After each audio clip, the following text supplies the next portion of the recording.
আসসালামু আলাইকুম প্রিয় দর্শক, আশা করি সবাই সুস্থ আছেন। দর্শক, আজকে একটি ভিন্নধর্মী ভিডিও নিয়ে আপনাদের সামনে হাজির হয়েছি। এতদিন আমরা দেখেছি যে রোবট দিয়ে সাধারণত বিভিন্ন ধরনের কাজকর্ম করা হয়, কিন্তু চীনের বিশ্ববিদ্যালয় এইবার পিএইচডি ডিগ্রি লাভের জন্য একটি রোবটকে বিশ্ববিদ্যালয়ে ভর্তি করিয়েছেন। প্রযুক্তি বিশ্বে আবারও নতুন করে তাক লাগালো চীন। প্রথমবারের মতো দেশটির একটি হিউম্যানয়েড রোবট ভর্তি করা হলো ডক্টরাল তথা পিএইচডি প্রোগ্রামে। সেখানে রোবটটিকে দেওয়া হবে নাট্যকলা, চলচ্চিত্র ও টেলিভিশন বিষয়ে উচ্চশিক্ষা। চীনা সংবাদ মাধ্যম সিএমজি এ খবর জানিয়েছে। 4 বছরের এই ডক্টরাল প্রোগ্রামে রোবটটি পাবে সাংগঠনিক ও মৌলিক শিক্ষা, নাট্যশিল্প ও রোবোটিক সিস্টেম, অভিনয়ের অঙ্গভঙ্গি, মানবিক আবেগ ও কগনিটিভ মডেলিং ইত্যাদির প্রশিক্ষণ। রোবটটি ক্লাসরুমেও অংশ নেবে এবং গবেষণার কাজে যুক্ত হবে, সেই সঙ্গে শিখবে নাটকের বিভিন্ন তথ্য। পরে অবশ্য এর জায়গা হবে কৃত্রিম বুদ্ধিমত্তা ও পারফর্মিং আর্টস সংযুক্ত গবেষণাগারে। শুয়ে বা 01 নামের রোবটটিকে সাংহাই থিয়েটারে একাডেমিতে নাট্যকলা বিষয়ে পিএইচডি প্রোগ্রামে শিক্ষার্থী হিসেবে ভর্তি করানো হয়েছে।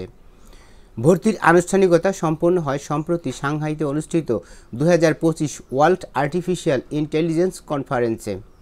শুয়ে বা 01 এর নির্মাতা হচ্ছেন লি লিংটু ও তার দল।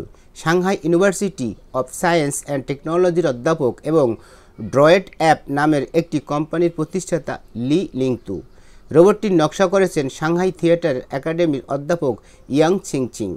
রোবটটিকে বলা হচ্ছে দেহযুক্ত বুদ্ধিমান কৃত্রিম সত্তা।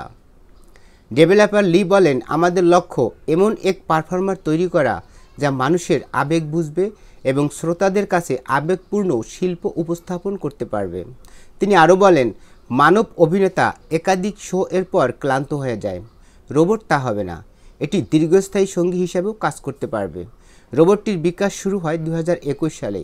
ওই সময় দুই প্রতিষ্ঠানের মধ্যে আর্টস ও রোবোটিক্স প্রযুক্তি নিয়ে যৌথ কৌশলগত সহযোগিতার ভিত্তিতে একটি মানব সম্পদ উন্নয়ন কর্মসূচি চালু করা হয়। প্রিয় দর্শক, আজকের ভিডিও এ পর্যন্তই।